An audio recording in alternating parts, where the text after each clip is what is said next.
भगवते वासुदेवाय।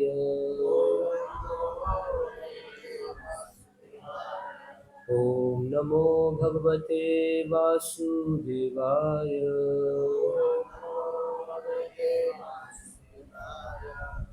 नारायणं नमस्कृत्य नरं चैव नरोत्तमं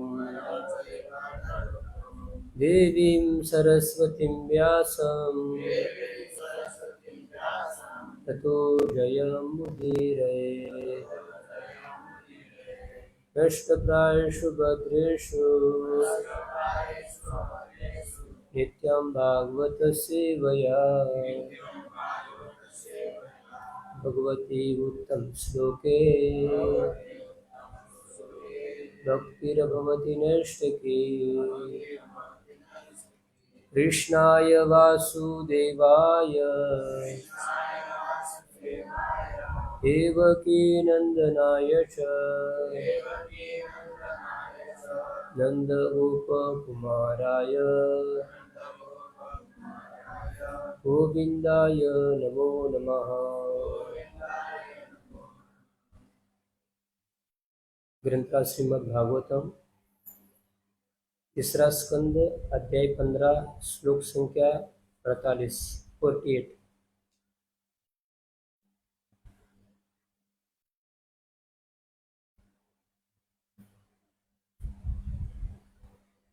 नात्यादिकं विगणयन्तपि ते प्रसादम्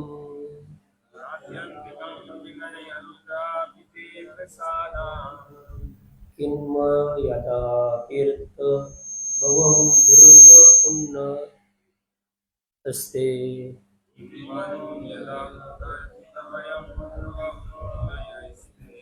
हे अङ्गतुदङ्गी शरणां भवता कथाया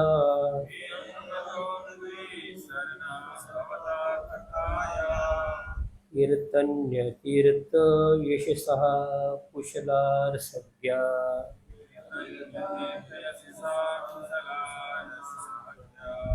नात्यन्तिकं विगणयन्तयपि ते प्रसादम्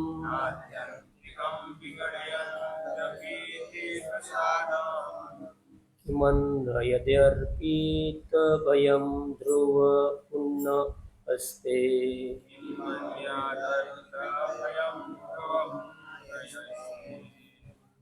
हे अङ्गतुदङ्गी शरणा भवता कथाया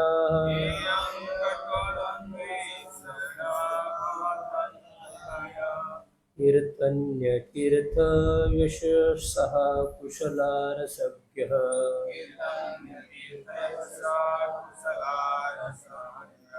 नात्यन्तिकं विगणयन्तपि ते प्रसादम्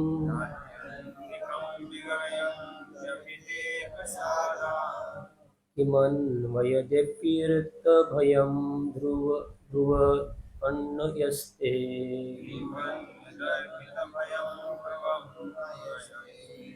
हे अङ्गतुदङ्गी शरणां भवता कथाया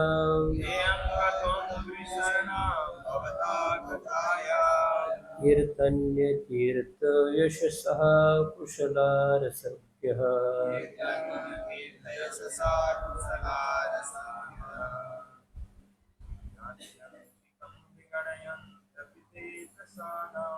नात्यन्तिकं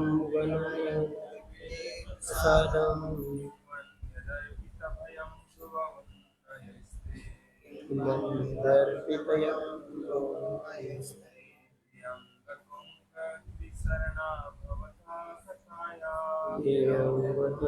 शरणं भवता कथाया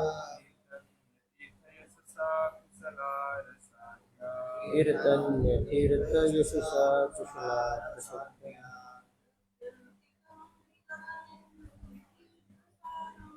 नात्यन्तिकं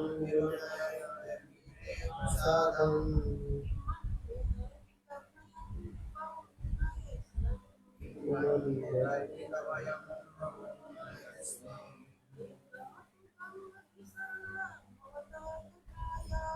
त्र्यम्बकं शरणं भवतः पताया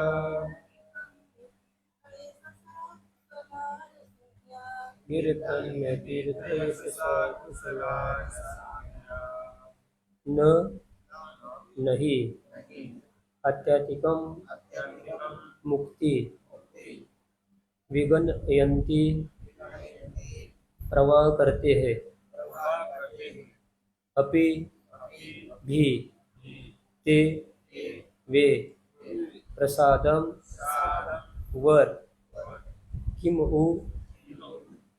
क्या कहा जाए अन्यतः अन्य भौतिक सुख अर्पित दिया गया भवम भय ध्रुव ध्रुव भवों का उन्नये उठने से ते आपके ये वे भक्त अंग हे भगवान तत् आपके अंग्री चरण कमल शरणः शरण लिए हुए भवतः आपकी कथायः कथाए कीर्तन्य कीर्तन करने योग्य तीर्थ शुद्ध यशसः यश कुशलः अत्यंत पटु रसज्ञ रस के ज्ञाता। अनुवाद एवं तात्पर्य श्रील प्रभुपाद जी के द्वारा। जगत गुरु श्री प्रभुपाद की वे व्यक्ति जो वस्तुओं को यथारूप में समझने में अत्यंत पटु और सर्वाधिक बुद्धिमान है, अपने आप को श्री भगवान के शुद्ध कार्यों तथा उनकी लीलाओं की कथाओं को सुनने में लगाते हैं, जो कीर्तन तथा श्रवण करने योग्य होती है। ऐसे व्यक्ति सर्वोच्च भौतिक वरदान की अर्थात मुक्ति की परवाह नहीं करते। स्वर्गलोक के भौतिक सुख जैसे कम महत्वपूर्ण वरों के विषय में तो कुछ कहना ही नहीं। तात्पर्य भगवत भक्तों द्वारा जिस दिव्य आनंद का भोग किया जाता है वह अल्पज्ञों द्वारा भोगे जाने वाले भौतिक सुखों से सर्वथा भिन्न होता है।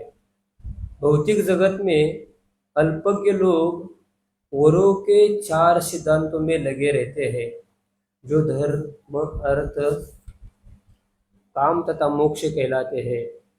सामान्यतया वे किसी भौतिक वर को प्राप्त करने हेतु धार्मिक जीवन अपनाते हैं, जिसका उद्देश्य इंद्रियों को तुष्ट करना होता है। जब वे इस विधि से अधिकतम इंद्रिय भोग की पूर्ति करने में हताश अथवा भ्रांत हो जाते हैं तो वे परम तत्व से तदाकार होना चाहते हैं, जो उसके विचार के अनुसार मुक्ति है। मुक्ति 5 प्रकार की होती है, जिनमें सबसे कम महत्वपूर्ण सायुज्य या ब्रह्म से तदाकार होना। भक्तगण ऐसी मुक्ति की परवाह नहीं करते, क्योंकि वे वास्तव में बुद्धिमान होते हैं। नहीं वे अन्य 4 प्रकार की मुक्तियां में से किसी की भी कामना करते हैं। यह है श्री भगवान के ही लोक में निवास करना, उसको सालोक्य बोलते हैं। संगी के रूप में श्री भगवान के साथ रहना सामीप्य, उनके जैसा ऐश्वर्य प्राप्त करना साष्टी, तथा वैसा ही शरीर रूप प्राप्त करना सारूप्य। वे तो एकमात्र भगवान की तथा उनके शुभ कार्यों की महिमा का गुणगान करना चाहते हैं। शुद्ध भक्तों तो श्रवण कीर्तनम है।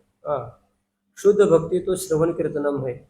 श्री भगवान की महिमा के श्रवण तथा कीर्तन में दिव्य आनंद लेने वाले शुद्ध भक्त किसी प्रकार की मुक्ति की चिंता नहीं करते। यदि उन्हें 5 मुक्तियां भी प्रदान की जाए, वे उन्हें अस्वीकार कर देते हैं। जैसा कि श्रीमद् भागवतम के 3 स्कंद में बतलाया गया है, भौतिकतावादी लोग स्वर्गलोक में स्वर्गीय सुख के इंद्रिय भोग की आकांक्षा करते हैं, किंतु भक्तगण ऐसे भौतिक आनंद का तुरंत तिरस्कार कर देते हैं। भक्त इंद्र के पद तक की चिंता नहीं करता। भक्त जानता है कि कोई भी आनंदप्रद भौतिक पद कभी कभी विनष्ट हो जाएगा। यदि वह इंद्र, चंद्र या किसी अन्य देवता के पद तक पहुंच भी जाता है तो एक अवस्था ऐसी आएगी जब वह विनष्ट हो जाएगा। भक्त कभी कभी ऐसे क्षणिक आनंद में रुचि नहीं दिखाता।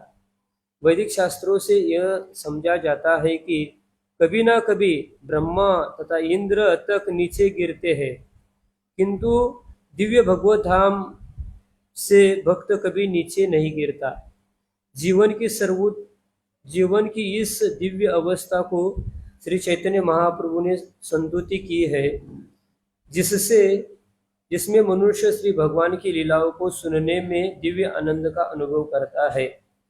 जब चैतन्य महाप्रभु रामानंद राय से बात कर रहे थे तो आध्यात्मिक साक्षात्कार के विषय में रामानंद ने तरह तरह के सुझाव रखे थे, किंतु श्री चैतन्य महाप्रभु ने इस तक सुझाव के अतिरिक्त सबों के निरस्त कर दिया था कि मनुष्य को शुद्ध भक्तों की संगति में श्री भगवान की महिमाओं का श्रवण करना चाहिए।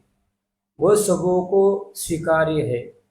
विशेष रूप से इस युग में मनुष्य को चाहिए कि शुद्ध भक्तों से श्री भगवान के कार्यकलापों के विषय में सुनने में अपने आप को लगाए। मानव जाति के लिए यह सर्वोच्च वरदान माना जाता है। ओम अज्ञानतिमिरन्धस्य ज्ञानाञ्जनशलाकया चक्षुरुन्मीलितं येन तस्मै श्री गुरुवे नमः। श्री चैतन्य मनोभीष्टं स्थापितं येन भूतले स्वयं रूप कदा मह्यं ददाति स्वपदान्तिकम्। वन्देऽहं श्रीगुरु श्रीयुतपदकमलं श्रीगुरुन् वैष्णवांश्च श्रीरूपं सागरजातं सहगण रघुनाथान्वितं तं सजीवम् साद्वैतं सावधूतं परिजनसहितं कृष्णचैतन्यदेवं श्रीराधाकृष्णपादान् सहगण ललिता श्रीविशाखान्वितंश्च। हे कृष्ण करुणा सिंधु दीनबंधु जगत्पते गोपेश गोपिका कांत राधाकांत नमोस्तुते। तप्त कांचन गौरांगी राधे वृंदावनेश्वरी वृषभानुसुते देवी प्रणमामि हरिप्रिये। पंचाकल्पतरुभ्यश्च कृपा सिन्धुभ्येव च पतितानां पावनेभ्यो वैष्णवेभ्यो नमो नमः। नमो ओं विष्णुपादाय कृष्णपृष्ठाय भूतले श्रीमते भक्तिवेदांत स्वामी इति नामिने। नमस्ते सारस्वती देव्ये गौरवाणी प्रचारिणे निर्विशेष शून्यवादी पाश्चात्यदेशतारिणे। जय श्री कृष्ण चैतन्य प्रभु नित्यानंद श्री अद्वैत गदाधर श्रीवासादि गौर भक्तवृंद। हरे कृष्णा कृष्णा कृष्णा हरे हरे, हरे राम राम राम हरे हरे। हरे कृष्णा। सुबह सुबह श्रीमद् भागवत कक्षा में सभी का स्वागत है। हरे कृष्णा। तो ये भागवतम का तृतीय स्कंद चल रहा है। ईश्वर के साम्राज्य का वर्णन, भगवान के साम्राज्य का वर्णन इधर चल रहा है। तो हमें भौतिक जगत में है और हमारी बुद्धि भी कम है। अभी क्या सुना तो लेकिन सर के ऊपर से निकल गया। तो ऐसे हमारी कलयुग की बुद्धि। लेकिन फिर भी इधर एक महान गुण बताया कीर्तन। भगवान ये कलयुग में भगवान का नाम का श्रवण और कीर्तन करना और शुद्ध भक्तों की संगति करना, ये मनुष्य जीवन का परम लक्ष्य है, इसमें बताया। और उसके पहले भी मैं अभी भागवत मिले हाथ में, और हमारी तो इतनी बुद्धि तेज नहीं है। कलयुग में मंदमती, हाँ, सबकी बुद्धि मंद है और आयु भी कम है और सब बीमारी से हमारा शरीर पूरा खोखला बनते जा रहा है। फिर भी एक गुण भगवान के नाम का कीर्तन का और श्रवण करने का इसमें बताया है। तो उसके पहले जो चतुष्कुमार थे, ब्रह्म का चिंतन कर रहे थे, लेकिन एकमात्र उन्होंने क्या किया, भगवान के चरणों में अर्पित किया हुआ तुलसी का सुगंध उनके नाक से अंदर गया। हाँ, तो फिर उनको मतलब वो भगवत भक्ति, शुद्ध भक्ति उनके अंदर प्रविष्ट हो गई और वो भगवान भगवान के धाम में जाने के लिए क्या हुआ, वो पात्र बन गए। ऐसा तो भगवान के धाम जाना बहुत कठिन होता है, लेकिन भगवान की कृपा होती है तो सब कुछ ठीक हो जाता है। ये जो भागवतम बताया सुखदेव गोस्वामी, वो भी पहले ब्रह्म का चिंतन कर रहे थे, लेकिन जैसे ही उन्होंने जो व्यास मुनि के आश्रम में जो बच्चे पढ़ाई कर रहे थे गुरुकुल में, और क्या कर रहे थे वो लोग, भागवतम के जो श्लोक है, अहो बकी हम स्तन कालकूटम, वो भागवतम के श्लोक बहुत बहुत सुंदर भाव से उन्होंने सुने। तो पहले तो ब्रह्मचिंतन में लीन थे, ये भौतिक माया में फंसना नहीं चाह रहे थे, लेकिन जैसा जो तव कथामृतम तप्त जीवन, भगवान की कथा कानों से अंदर जाती है तो क्या होता है, हमारा हृदय शुद्ध पवित्र हो जाता है। ऐसा तो सुखदेव गोस्वामी कोई साधारण नहीं थे, लेकिन फिर भी अपनी माँ के पेट में कितना दिन थे, जल्दी बाहर नहीं आ रहे थे। कितना, 16 साल कोई माता भी कैसी 16 साल धारण कर सकती है, लेकिन वो माता भी कोई साधारण नहीं होगी। लेकिन जैसे वो बाहर ही नहीं आ रहे, बाहर आना नहीं चाह रहे थे, इस भौतिक संसार में आएंगे तो क्या होगा, इधर ही फंसेंगे, ये जन्म मूर्ति के चक्कर में माया में फंस जाएंगे। लेकिन व्यास मुनि ने कहा कि आप चिंता मत करिए, आप बाहर आइए और आपको माया का स्पर्श भी नहीं होगा, ऐसा बोल दिया। जैसा जन्मे और शरीर के ऊपर कोई कपड़ा भी नहीं पहने, और ऐसा ही जा रहे थे जंगल की दिशा से, और उधर बहुत सारी स्त्रियां स्नान कर रही थी, लेकिन सुखदेव गोस्वामी जवान थे, एकदम पूरा कुमार अवस्था में थे, लेकिन उनको कोई विचलित नहीं हुई, क्योंकि सुखदेव गोस्वामी के भी मन में ऐसा कुछ नहीं था ऐसा। लेकिन वही रास्ते से व्यास मुनि जा रहे थे, तो उस स्त्रिया ने अपना कपड़ा पहन लिया। तो बाद में व्यास मुनि जाके पूछते ऐसा कैसा, लेकिन आप लोग गृहस्थ है, आपको पता है, लेकिन सुखदेव गोस्वामी तो ये तो ब्रह्मचारी है, और उनके अंदर उनके मन में स्त्री पुरुष ऐसा कोई भाव है ही नहीं ऐसा। तो फिर बाद में भगवान की कथा या भगवान की दिव्य जो स्तुति का उन्होंने वर्णन सुना, तो भगवान के परम शुद्ध भक्त बन गए। और फिर श्रवण और कीर्तन में किसका, जो हमारी नवविधा भक्ति में श्रवण और कीर्तन भक्ति में किसका नंबर पहला आता है, श्रवण में कौन है, परीक्षित माता, और कीर्तन में सुखदेव गोस्वामी। ऐसा ये कलयुग में श्रवण कीर्तन करना बहुत ही महत्वपूर्ण है। और इधर बताया कि धर्म अर्थ काम मोक्ष, ये वर्णाश्रम पद्धति के द्वारा भी हम भगवान के पास पहुंच जा सकते हैं। लेकिन क्या करते लोग, अर्थ से शुरुआत करते हैं। अर्थ मतलब क्या, पैसा, और कहाँ तक पहुंचते हैं, काम तक पहुंचते हैं। लेकिन धर्म से शुरुआत करते हैं, धर्म अर्थ काम मोक्ष। कोई धर्म से शुरुआत करता है तो मोक्ष तक पहुंचता है, लेकिन कोई अर्थ से शुरुआत करता है और ये दो चीजें नहीं करता, धर्म और फिर वो मोक्ष तक नहीं पहुंच सकता। तो वो क्या करता है, अर्थ और अर्थ कमा के क्या करता है, इंद्रिय तृप्ति, अर्थ और काम तक पहुंच जाता है। लेकिन धर्म अर्थ काम मोक्ष, लेकिन इससे भी परे है भगवान की शुद्ध भक्ति। और ये भौतिक संसार में जो शुद्ध भक्त है ये फंसना नहीं चाहता, भगवान की एकमात्र शुद्ध भक्ति करके भगवान के धाम में जाना चाहते हैं। और इधर बताया कई कई सकाम कर्म करते हैं, सकाम कर्म करके कहा जाते लोग स्वर्ग लोग जाते हैं। और क्या बताया भगवद गीता में, शनि पुण्य मूर्ति लोकम विशंति, मतलब स्वर्ग में बहुत, उधर आयु बहुत होता है, इधर का 6 महीना, स्वर्ग का 1 दिन, ऐसा लंबी आयु होती है, इंद्रिय भोग बहुत होता है। लेकिन फिर भी इस भौतिक जगत में आना पड़ता है। और भौतिक जगत में एक बार इंद्र उसका पतन हो गया, इधर आके क्या बन गया था, सुअर बन गया था, सुअर। सुअर बनना कोई अच्छी बात नहीं है। क्या खाता है उनको अच्छा प्रभुपाद जी बोलते हैं, ये सुअर को अच्छा लड्डू गुलाब जामुन देगा तो वो नहीं खाएगा, वो गंदा ही खाएगा, उसको गंदा ही अच्छा लगता है। तो वो सुअर आ गया, इंद्र सुअर बन गए। और उनका परिवार था, और सुअर का परिवार तो हमारे परिवार में 4 लोग होते हैं, पति पत्नी और 2 बच्चे।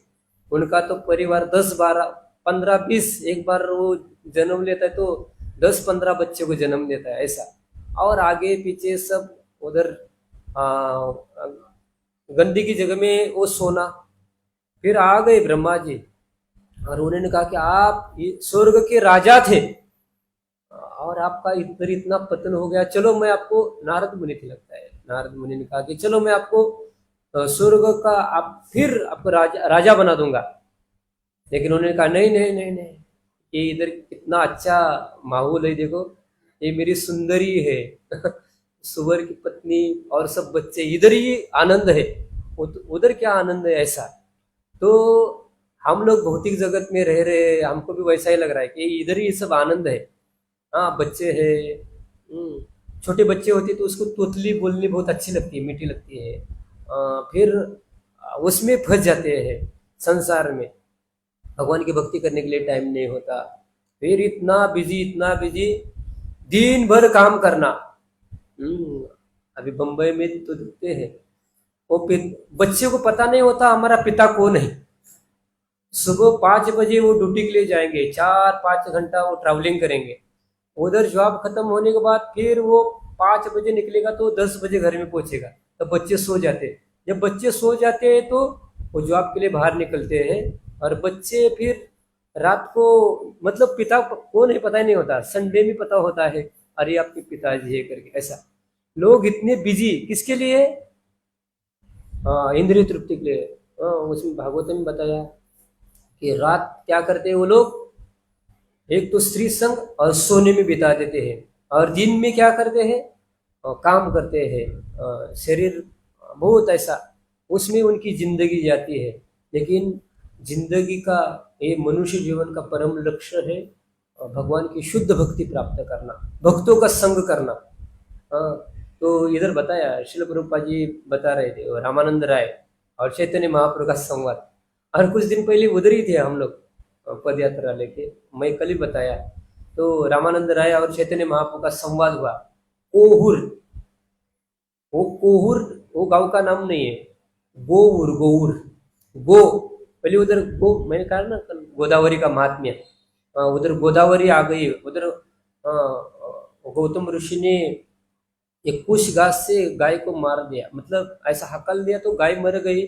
लेकिन उधर वो गंगा जी को लेके आए थे, गंगा जी एक धारा, और वो गाय के उधर से जाने के बाद वो गाय भी मुक्त हो गई और गौतम ऋषि भी वो गोहत्या से मुक्त हो गए, इसलिए वो गांव का नाम था गौर।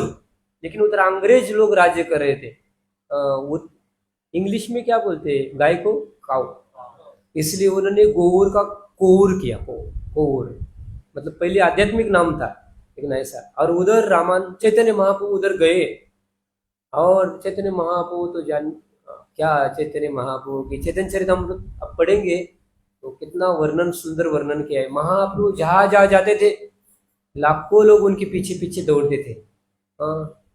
और लेकिन महाप्रभु बोलते थे ग्रहे थाको वने थाको सदा हरि बोले डाको, आपको घर में रहना है, लेकिन भगवान की शुद्ध भक्ति करना है।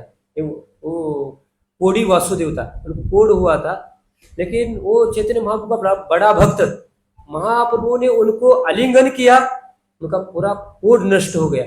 लेकिन वो वासुदेव बोल रहे थे कि हे महाप्रभु, मैं कोड़ी था वो अच्छा था। उन्होंने कहा क्यों, मुझे कोड़ था तो मेरे पास कोई लोग नहीं आते थे, तो मैं अच्छा सा भजन कर सकता था। अभी मेरा शरीर ठीक हुआ, लोग सब आ रहे और मुझे भौतिक कामना कर रहे, भौतिक बातें बोल रहे, तो मुझे अच्छा नहीं लगता, ऐसा बोल दिया। लेकिन महाप्रभु ने कहा नहीं नहीं, आप क्या करो, प्रचार करने के लिए उधर महाप्रभु ने वो जो कोड़ी वासुदेव उनको उद्धार किया और उधर प्रचार करने के लिए बोल दिया। और वो घरे ठाकुर बोले ठाकुर सदाहरि बोले ठाकुर वो श्लोक उधर उनको बोल दिया। फिर महाप्रभु बताया कि इधर बताया रामानंद राय और चैतन्य महाप्रभु का संवाद हुआ गोऊर वो जगह पे, अभी भी वो जगह है, गौ माता का चरण चिन्ह है वहां पे।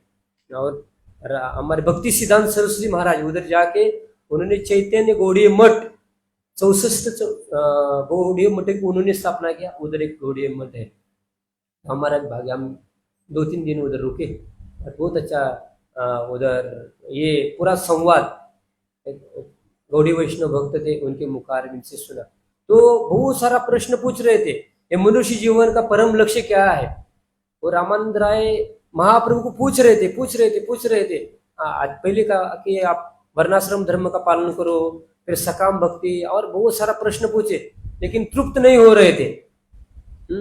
इधर ही बताया ये 5 मुक्तियां बताया, सालोक्य है, साष्टी है, सालोक्य, सामीप्य, मतलब सालोक्य भगवान जैसा लोक, सारूप्य मतलब क्या है, भगवान जैसा रूप। वो किसको मिला था, उद्धव थे, वो दिखने में कृष्ण जैसे लगते थे और कपड़ा भी कृष्ण का ही पहनते थे। कभी उन्होंने अपने लिए कभी टेलर के पास में जाके सिलाई नहीं किया, कृष्ण का ही महाप्रसाद ही पहनते थे ऐसा। उनको उनके जैसा रूप ऐसा उनको प्राप्त हुआ था। ऐसा अलग अलग ये 5 मुक्तियां भी भगवान के भक्त नहीं चाहते, वो एकमात्र भगवान की शुद्ध भक्ति चाहते हैं।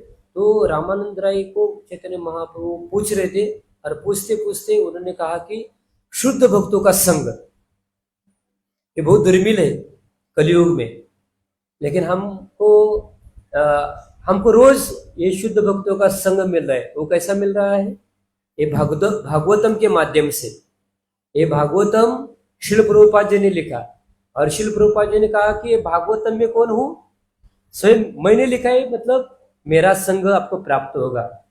परम पूज्य गोपाल कृष्ण महाराज जी अभी तो नहीं रहे, लेकिन प्रभुपाद जी के एकदम निकटतम भक्त महाराज जी पहले विदेश में प्रभुपाद जी को मिले, गृहस्थ थे, लेकिन गृहस्थ रहते हुए वो आश्रम में उधर आते थे विदेश में और वो जुड़ गए। जुड़ने के बाद जितना भी बड़ी कंपनी में कोका कोला कंपनी में मैनेजर थे, जितना पैसा आता था उनको जो नौकरी का, वो शिल प्रभुपाद जी के पास में रखते थे।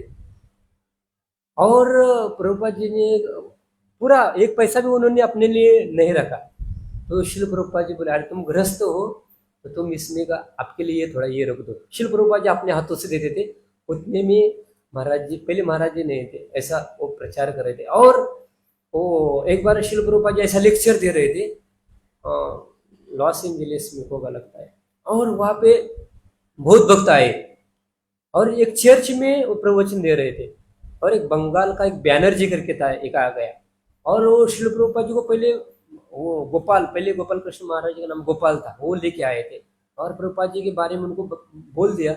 और वो सभी के सामने प्रभुपाद जी को बोल दिया, आप इधर चर्च में आके यीशु का गुणगान नहीं करे, कृष्ण का गुणगान कर रहे, ये कैसी बात है, ऐसा बोल दिया। तो शिल प्रभुपाद जी चुप बैठे, कुछ बोले नहीं। लेकिन दूसरे भक्तों को बहुत गुस्सा आ गया, एक पाखंडी है, कृष्ण तो भगवान है, उसका प्रचार करने के लिए शिल प्रभुपाद जी आए और ये शिल प्रभुपाद जी को विरोध कर रहा है ऐसा। लेकिन दूसरे भक्तों ने उनको बहुत डांटा, लेकिन शिल प्रभुपाद जी कुछ बोले नहीं। तो शिल प्रभुपाद जी ने क्या कहा उनको, ये देखिए शुद्ध भक्तों का लक्षण होता है। और प्रभुपाद जी ने कहा कि मैंने पिछले जन्म में उनको मैंने कुछ ऐसा बातें बोला होगा, इसलिए वो सभी इतनी बड़ी सभा में मेरा उन्होंने अपमान किया, ऐसा बोल दिया। शिल प्रभुपाद जी को तो ऐसा नहीं थे, लेकिन ऐसा अपने से ले लिया। फिर बैनर्जी वो आने का बंद किया उन्होंने। लेकिन शिल प्रभुपाद जी ने कहा कि उनको बुला लीजिए। वो महाराज जी पहले बोले वो पाखंडी है, उसका हम नहीं बुलाएंगे। लेकिन शिल प्रभुपाद जी ने कहा नहीं कोई भी हो, उनको बुला लीजिए। मतलब शुद्ध भक्त बाद में आ गए, वो इस्कॉन से जुड़ गए। तो कैसे कैसे लोग होते जो शुद्ध भक्त होते हैं, तो त्रिनाथ भी सुनिश्चित, उनके लिए उल्टा कोई बोलेगा तो कभी कभी शिल प्रभुपाद जी एकदम आग बबूला होते हैं। कोई भगवान के बारे में कोई उल्टा बोलता है, कृष्ण के बारे में कोई ऐसा उल्टा पुल्टा प्रश्न पूछता है तो उनको बहुत डांटते हैं, फटकारते हैं। लेकिन खुद के लिए कोई बोलेगा तो श्रील प्रभुपाद जी ऐसा क्षमा कर देते ऐसे। तो ऐसे शुद्ध भक्तों का संग हमको कैसे लगेगा? ये भागवतम पढ़ के। एक बार महाराज जी को पूछा, गोपाल कृष्ण गोस्वामी महाराज जी को, महाराज वो बहुत भक्त अभी इस्कॉन के सन्यासी, उनको मिलना बहुत मुश्किल होता है ना।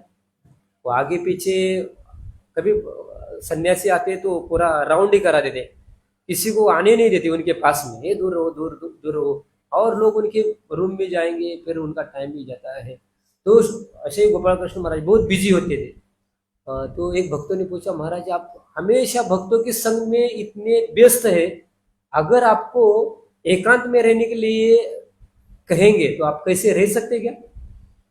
हाँ मैं रह सकता हूँ, लेकिन शिल प्रभुपाद जी के ग्रंथ मेरे पास में रहेंगे तो मैं कहीं भी रह सकता हूँ ऐसा। क्योंकि शिल प्रभुपाद जी का संग ये ग्रंथों के माध्यम से हमको प्राप्त होगा। इसलिए अभी जो भी हमने पढ़ा, ये हमारी बातें नहीं, ये शिल प्रभुपाद जी का साक्षात्कार से ये इसके ऊपर लिखे हुए तात्पर्य है। उसको हमको ये नित्यम भागवत सेवया ये करने से हमको शुद्ध भक्तों का संग प्राप्त होगा। और कहीं भी ना, कई कई लोग बोलते हैं गीता, प्रभु जी गीता हम ले लेंगे, लेकिन गीता पढ़ने के लिए कुछ नियम होते हैं क्या? कोई नियम नहीं, आप कहीं भी पढ़ सकते, कहीं भी आपको श्री प्रभुपाद जी का संग प्राप्त हो सकता है। इसलिए बड़ी कृपा है हमारे ऊपर रोज। और ऐसा प्रोग्राम दुनिया में कहीं नहीं होगा। बहुत सारी आध्यात्मिक संस्था हमने देखा, हम लोग पद यात्रा में चलते हैं तो कई बहुत सारे मायावादी लोग मिल जाते हैं, कई ठगाने वाले भी होते हैं लोग। हम एक जगह पे उधर बेंगलोर में एक जगह पे थे, वो नित्यानंद करके एक है, अभी नाम तो लेना मुश्किल है, लेकिन वो बहुत अच्छा लेकिन क्या वो थोड़ा उनको सिद्धि प्राप्त है, वो जटा बेटा बढ़ा दिया है उन्होंने। और फिर शुद्ध भक्ति नहीं करते हैं तो सकाम भक्ति होती है, या उनको ही भगवान बोल देते हैं। बहुत सारे ऐसा होता है, दूसरे संप्रदाय होते हैं वो भगवान को आगे नहीं करते, उनका गुरु है उस वो ही आगे हो जाता है, उसका ही जय जयकार हो जाता है, बाद में वही भगवान बन जाता है। और भगवान बनेगा तो फिर क्या करेगा? फिर रास लीला करेगा। वो ऐसा ही किया और फिर वो माता जी के चक्कर में फंस गया, उनको जेल में डाल दिया। लेकिन उसके पहले पद यात्रा उनके आश्रम में गई थी। हमारे रूप गोस्वामी प्रभु, मेरे पहले एक मैनेजर थे रूप गोस्वामी प्रभु, उनका बहुत आदर सत्कार, खाना पीना, बहुत सेवा किया। और वो लोग भी क्या किया, चैतन्य चरितमृत श्रीमद् भागवतम का पूरा सेट दिया उनको। और बाद में हमको कुंभ मेला में मिले, बाद में दोबारा हम लोग गए तो उनको जेल का सजा भी हुआ, बाद में छूट के आ गया। और हम लोग उनके आश्रम में रुकने के लिए प्लान किया, और वो लोग मैनेजमेंट चेंज हुआ, हम लोग उधर गए तो बोल रहे हैं अभी कोई नहीं है, हमारा प्रोग्राम है, आप नहीं आ सकते। लेकिन वो नित्यानंद जी थे, उनको पता चला कि इस्कॉन के भक्त आ गए, उन्होंने हमको जबरदस्ती से बुला के ले लिया और इतना बड़ा स्वागत किया। और वो नित्यानंद, तो नित्यानंद उनका नाम है, नित्यानंद को स्वयं नित्यानंद प्रभु है। कोई गौर नित्यानंद भी बोलता है, ऐसा गलती से भी उनका फायदा होगा लेकिन उनका नाम नित्यानंद था। लेकिन नित्यानंद प्रभु और चैतन्य महाप्रभु का रथ उनके आश्रम में गया, उन्होंने इतना सेवा किया, 1 लाख रुपए डोनेशन दे दिया ऐसा। और लोग ऐसे थे उनके अनुयायी, वो जटा है ना, जटा ऐसा ओरिजिनल जटा नहीं, जटा उन्होंने बनाया था ऐसा। और बोलता है मैं आंखें बंद करके आपके विषय में मैं बता सकता हूँ, ऐसा बोल दे। मैं बोला कैसा बता सकते हो? उन्होंने कहा कि आपके घर के सामने नीम का पेड़ है, मुझे बताया, मेरा हाथ पकड़।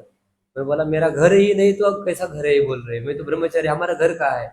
तो बहुत सारा ऐसा उत्पटांग कैसे कैसे लोग मिलते हैं, बहुत सारे संप्रदाय, बहुत सारे आश्रम है, लेकिन शुद्ध भक्ति मिलना बहुत मुश्किल। इसलिए हम लोग इस्कॉन में आते। निश्चित रूप से ये श्रील प्रभुपाद जी ने एक बड़ी नाव ये हमारे लिए दिया है, इसमें बाहर नहीं कूदना, इसके अंदर रहोगे तो ये क्या होगा, ये नाव बराबर भगवान के चरणों तक पहुंचा देगी। जहाज ऐसा है, एक भजन है बंगाली में, एक भजन है, वो कप्तान है, वो गुरु कप्तान है, कीबोज ऐसा एक भजन, बहुत अच्छा भजन है।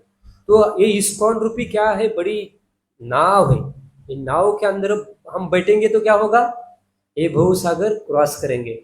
और नाव में बैठेंगे नहीं, इधर उधर उठपटांग काम करेंगे, फिर कूदेंगे तो क्या होगा, हम भगवान तक नहीं पहुंचेंगे। इसलिए इस्कॉन ये शिल प्रभुपाद जी के नियम है, उसको दृढ़ता से हमको पालन करना चाहिए।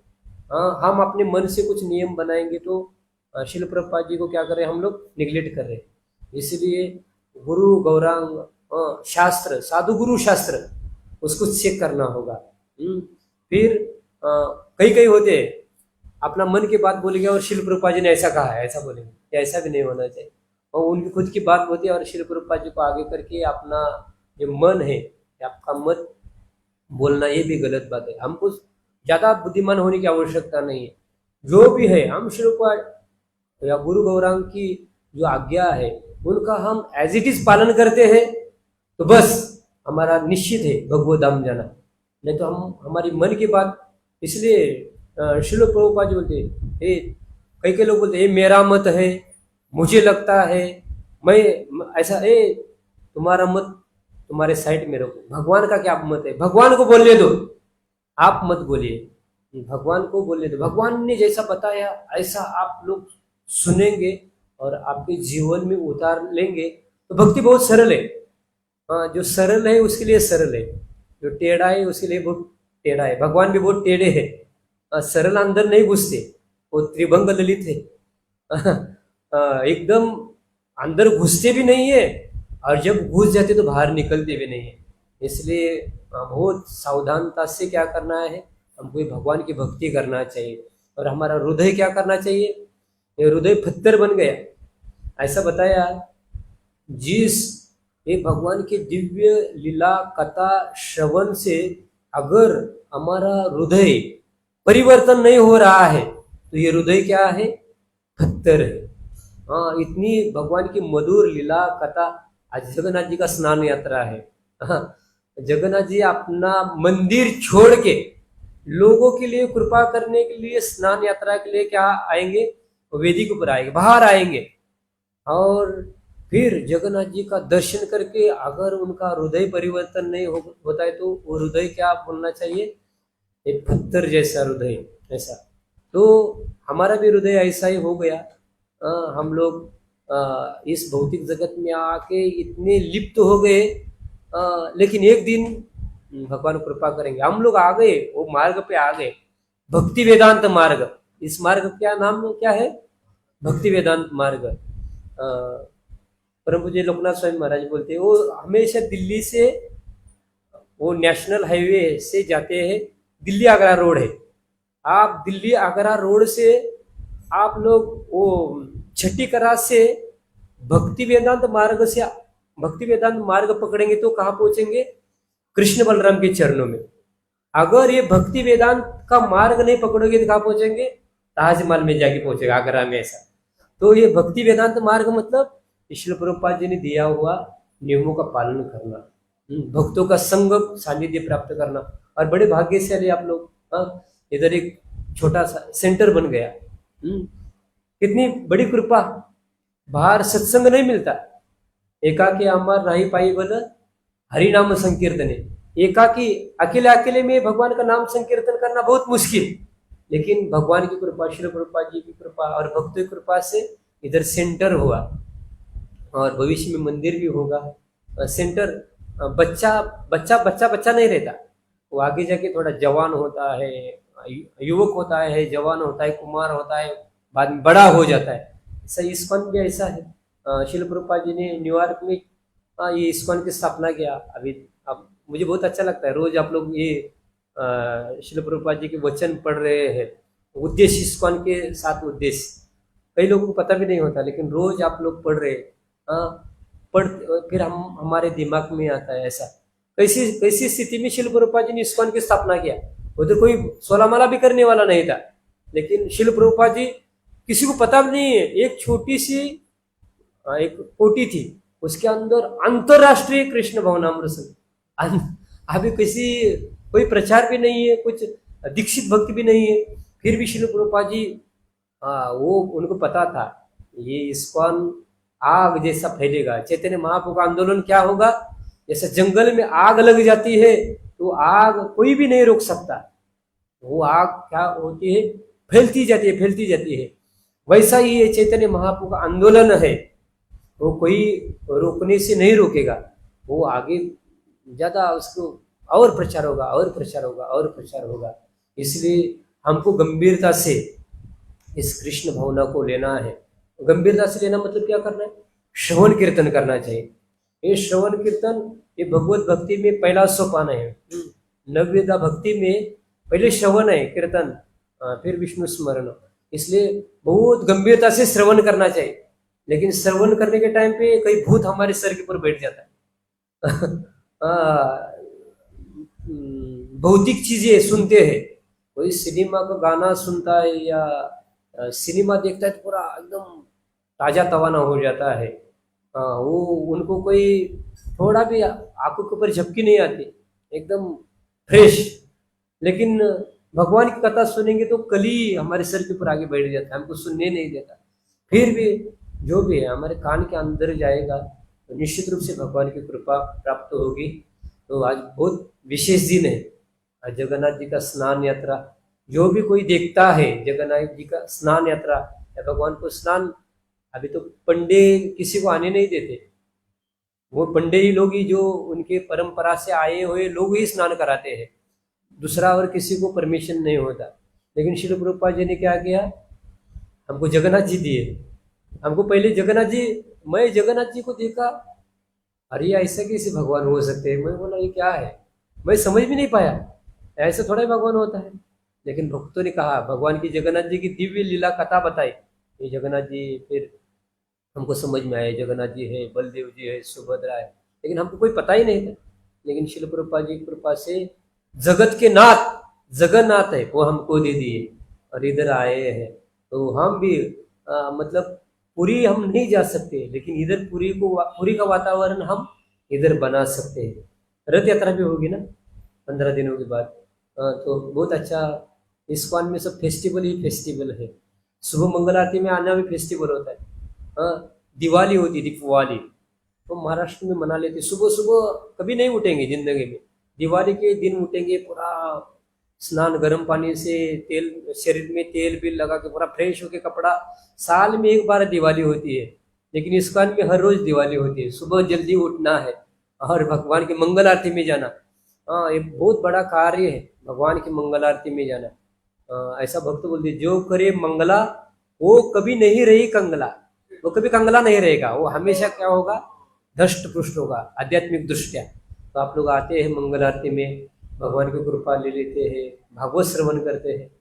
और ये इस्कॉन काठमांडू का ये अच्छा चीज है।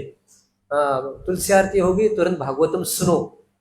हम सुनते तो क्या होता है, फिर भागवतम सुन के तो महाराज जी बताते, ये नळी फुके सोनारे इकडून तिकडे गेले वारे। मतलब वो सोनार क्या करता है, तो पाइप में से हवा फूकता है और वो फूक के इधर से उधर जाता है। वैसा हम श्रवण ऐसा नहीं करना चाहिए, एक कान से सुन के एक कान से नहीं छोड़ना चाहिए, हमको हृदय में धारण करना चाहिए। और बता रहे थे भागवतम क्लास क्या होता है, ये आधा पौना घंटे का भागवतम क्लास नहीं, वो सुनने के बाद जब हम उसके ऊपर चिंतन करते हैं तब से भागवतम स्टार्ट हो जाता है। मतलब भागवतम सुन के वो जो एक श्लोक हम उसको दिन भर हम उसके ऊपर चिंतन कर सकते हैं। तो क्या होगा, मतलब बैटरी चार्ज करने के बाद दिन भर हम यूज कर सकते हैं। वैसा ये आधा पौना घंटे का भागवतम वो सुनने से हमारा बैटरी चार्ज होता है। ऐसा तो संग नहीं मिलता, कहीं कहीं हफ्ते में एक बार सत्संग होता है, कहीं कहीं 15 दिन में एक बार सत्संग होता है, उनका पूरा बैटरी लो हो जाता है। वो भक्तों के लिए सत्संग के लिए बहुत तड़पते हैं, मिलता नहीं। लेकिन इधर रोज एक प्रोग्राम होता है, मॉर्निंग प्रोग्राम, और ये हमको क्या करने वाला है, ये मॉर्निंग प्रोग्राम धष्ट पुष्ट कराने वाला है। सुबह आना ही चाहिए, कुछ भी हो, मंगल आरती मिस नहीं करना चाहिए। फिर खाली हम ही दर्शन नहीं कर रहे जगन्नाथ जी का, जगन्नाथ जी बोलते अरे मेरा भक्त नहीं आया। भगवान भी है ना, भगवान भी अपने भक्तों की सिवा नहीं रह सकते, इसलिए भगवान भी देखते हैं। हम दृढ़ता से ये श्रवण कीर्तन करेंगे, भक्तों का संग करेंगे तो हमारा जीवन परिपूर्ण हो जाएगा। नहीं तो फिर पुनरपि जननम पुनरपि मरणम जनने जठरे शयनम, पुनः पुनः जन्म लेना पड़ेगा, पुनः पुनः मृत्यु होगी, फिर कहाँ कहाँ कैसा कैसा होगा पता नहीं। लेकिन इसलिए ये हमको, ये कलयुग बहुत घोर कलयुग है।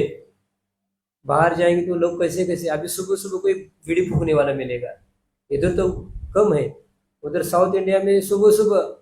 और वो चरणामृत लेने के लिए कोई न लोग नहीं आते, लेकिन सुबह सुबह शराब की दुकान पहले खुल जाते हैं, दूसरे दुकान पहले लास्ट में। वो कोरोना हो गया, कोरोना में सब दुकान बंद, लेकिन गवर्नमेंट ने सबसे पहले कौन सी दुकान खोली पता है क्या? शराब के। और ऑनलाइन, जहाँ अपने घर बैठ के फोन पर आपको घर में पहुंच हो जाएगी ऐसा, क्योंकि उनको ज्यादा प्रॉफिट मिल जाता है ऐसा। तो ये कलयुग बहुत मतलब आगे जाएगा तो क्या होगा पता नहीं। लेकिन हम लोग ये जो भक्तों का संग करेंगे और हरि नाम करेंगे, हरि नाम जितना करेंगे तो कली के लिए स्थान नहीं मिलेगा। ये कली के साथ फाइट करना कोई साधारण बात नहीं है, लेकिन कली नहीं आएगा। कहा? भक्तों का संग होगा, भक्तों की संगति में कली प्रवेश नहीं कर सकता। और कीर्तन में भगवान का नाम का कीर्तन होगा, आध्यात्मिक दृष्टि हम स्ट्रांग होंगे तो कली का प्रभाव नहीं होगा। और हम थोड़ा लूज हो जाएंगे तो कली कली कब प्रवेश करेगा कोई पता नहीं चल सकता है।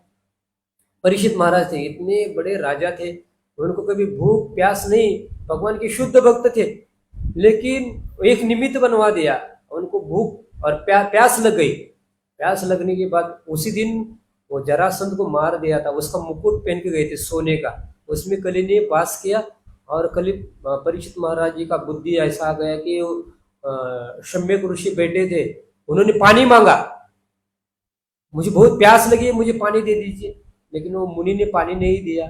मुनि तो ध्यानस्थ थे, हम लोग जब करते ध्यान तो, लेकिन थोड़ा कोई आवाज आएगा तो हमारी आंखें खुल जाती है, लेकिन वो मुनि सच में ध्यानस्थ थे। और फिर उन्होंने गले में मरा हुआ सांप डाल दिया परीक्षित महाराज जी ने। फिर जंगल में गए, थोड़ा प्यास लगा, बाद में 7 दिन भगवान की कथा सुने, उनको प्यास नहीं लगा, रात दिन भगवान की कथा श्रवण कर रहे थे।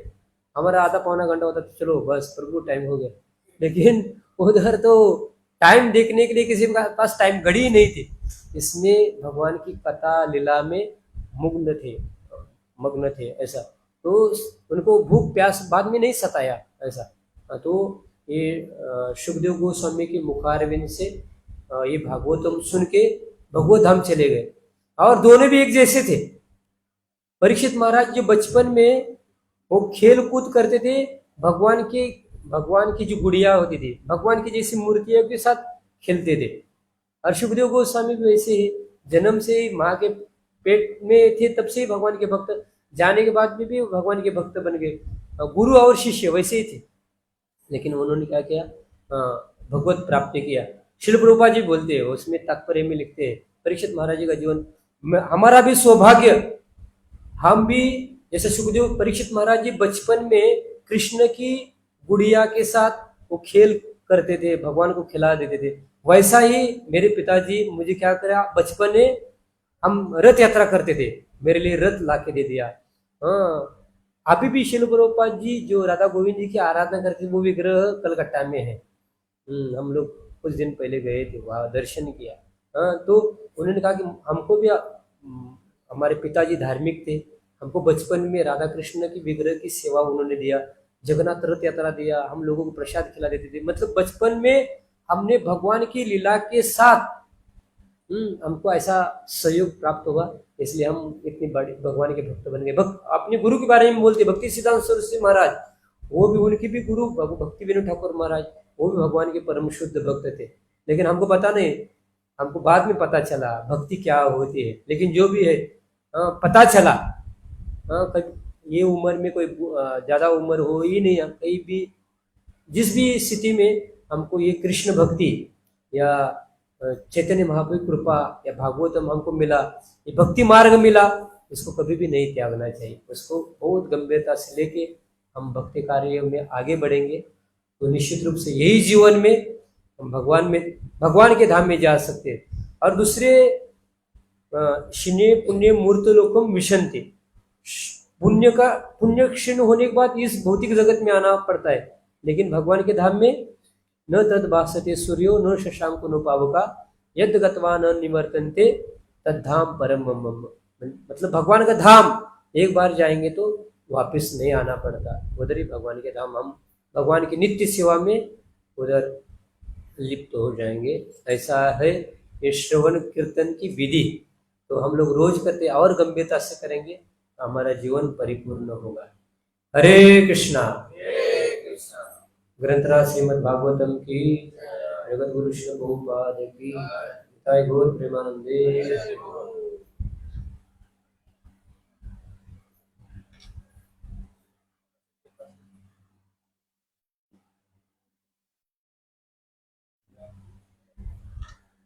कोई प्रश्न है तो पूछ सकते, नहीं तो रुक जाएंगे।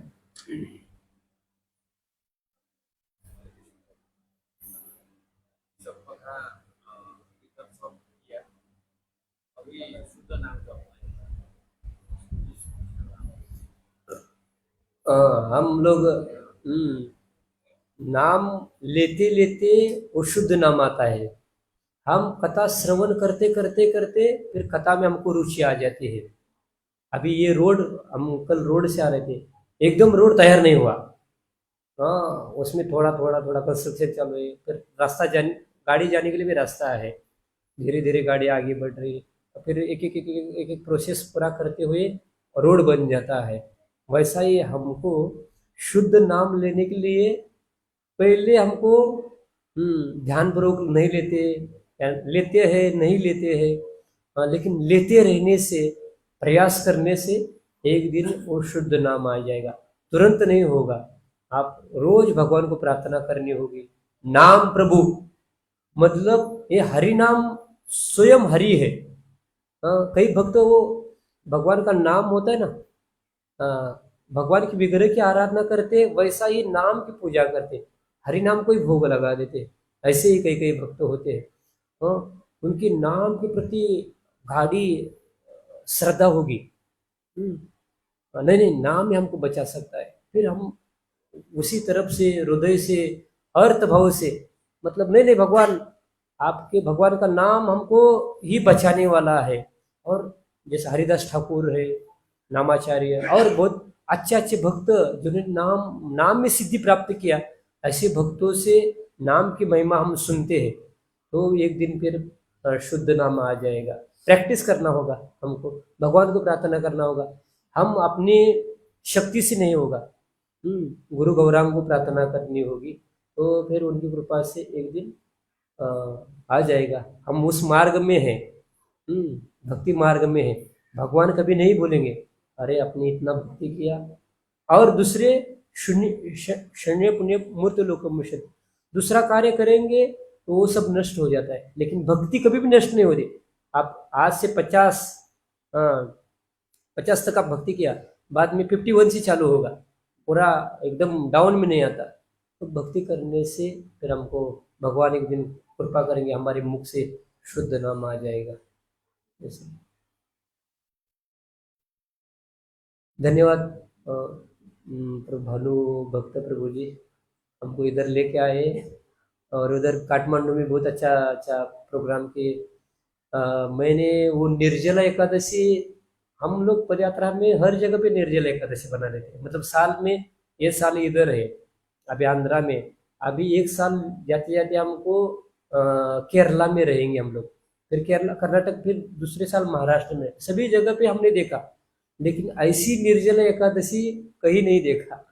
मतलब पूरा अभिषेक, निर्जला एकादशी के दिन गौ नेता का अभिषेक किया उधर, और ड्रामा, मतलब लगा नहीं हमने निर्जला एकादशी किया ऐसा पूरा।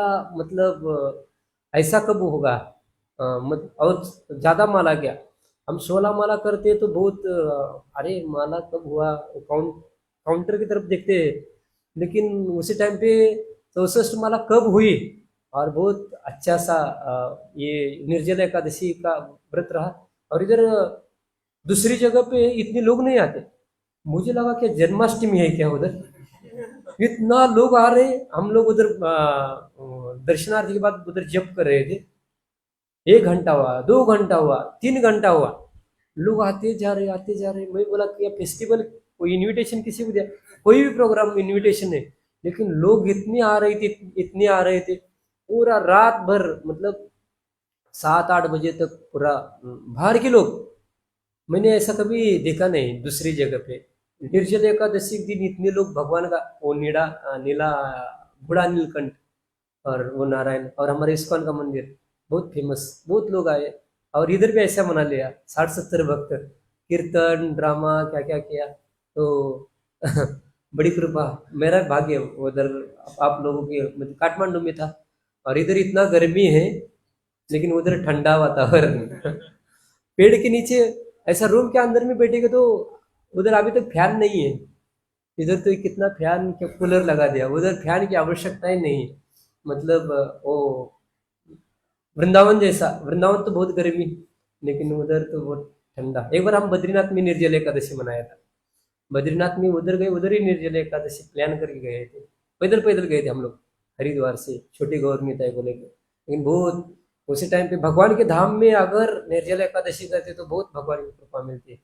मैं भी था, वो बूढ़ा नीलकंठ का 2-3 बार दर्शन किया, और मैंने पहली बार देखा वो दर्शन किया नीचे। मैं 2 बार गया, लेकिन ऊपर ऊपर से दर्शन किया। लेकिन तीसरी बार एक भक्तों ने देखा कि वो जो भगवान की विग्रह से ऐसा नीचे से देखते हैं, ऊपर भगवान जो उनका फेस है, उनका छाती है, उनका चरण है, उनको माला पहना हुआ, वो नीचे ऐसा सेम दिखाई देता है।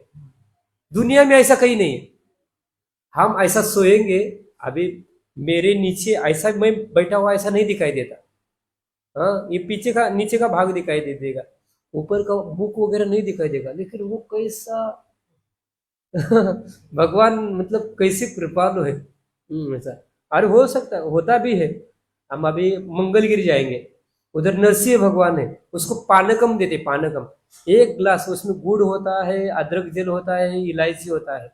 आप 1 गिलास पानकम देंगे नरसिंह भगवान के मुख में, गुड़ गुड़ गुड़ गुड़ गुड़ गुड़ गुड़, नरसिंह भगवान आधा गिलास पियेंगे, आधा गिलास करके ऐसा प्रसाद के रूप में देते अभी भी। तो ये हम भारतवर्ष में जन्मे हैं तो हम बड़े मुझे तो काठमांडू को बहुत विशेष लगा।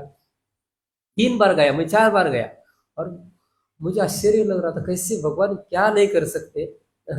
लेकिन श्रद्धा होना चाहिए। कई कई साइंटिस्ट बोले अरे क्या होता है, देखेंगे, लेकिन वो वो ढूंढ नहीं पाएंगे भगवान की दिव्य लीला कथा। तो बहुत अच्छा लगा।